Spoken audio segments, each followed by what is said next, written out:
just completed swim leg number 24 in almost calm water. Almost calm water. A big change from the south side.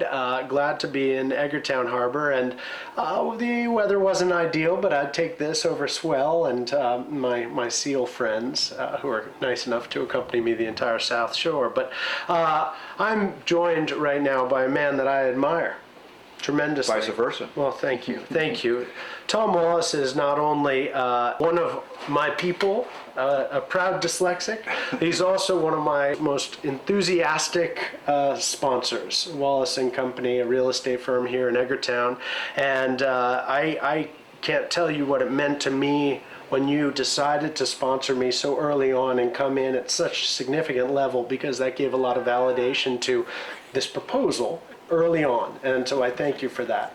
And to find out moments later that you and I share dyslexia in common was just the icing on the cake. When you and I first met at this table here, I laid out this map of my swim, and you looked at it for, I'd say, I mean, I'm exaggerating, I'd say 15 seconds. It was probably more like 7 seconds.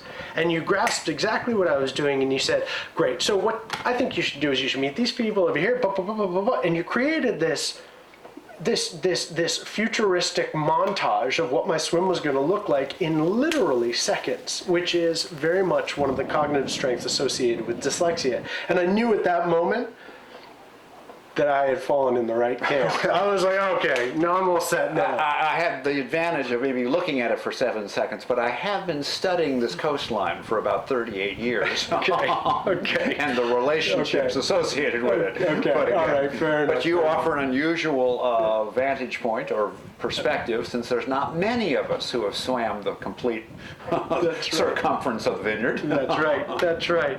And you right now, as we speak, the President of the United States is on this island.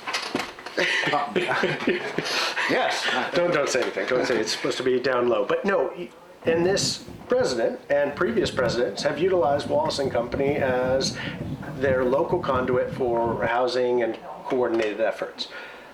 That's a pretty big deal to anybody, but especially a young dyslexic who is in, some suburban area that believes that he's never going to amount to anything.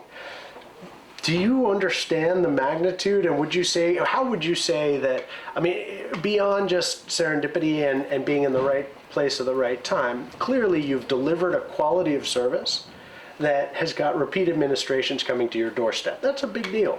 Right, and I've had the benefit of, son of an admiral, of having grown up with a lot of security and kind of understanding the limitations, the ways of making that semi-invisible and the process. So it's a collective skill set, there's no question. Yeah. But I think one of my greatest strengths is being impressed with what I don't know in regards to stepping into a situation in order to be a good listener and understanding really what are the parameters that may cause a successful conclusion to any particular task at hand.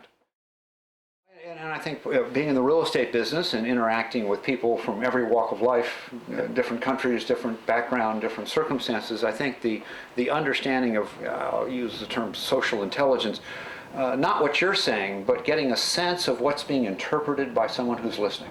Yes. And being able to understand that two people walking into the office saying, I'm looking for a house with privacy, one being from Manhattan, the other one from being Jackson Hole, yes, might have a different expectation. Yeah. So it's less about the words they're using than it is about the context in which the environment they come out of.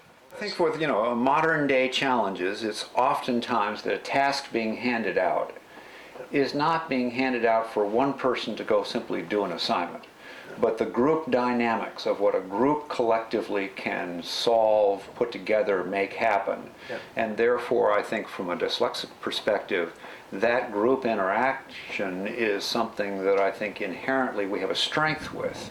Yes. Being able to say, okay, I might be able to look at this particular problem from a different perspective, from a different point of view, and being able to be comfortable with the fact that you can make suggestions regardless of whether they're good or bad. The idea of ideas coming forward some that are no-brainers that they may work, but also some that say, okay, on further thought that doesn't work, but that eliminates a certain number of possibilities. Yeah. So being able to think out loud, Yes. I think, is a very, very strong talent that comes inherently to someone with dyslexia.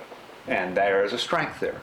If you're, as long as you're not fearful of putting something on the table that's not always right. But I think if you can collectively put that as part of your presentation, let's look at this from a couple of different points of view. It doesn't matter how many percentages of them are right.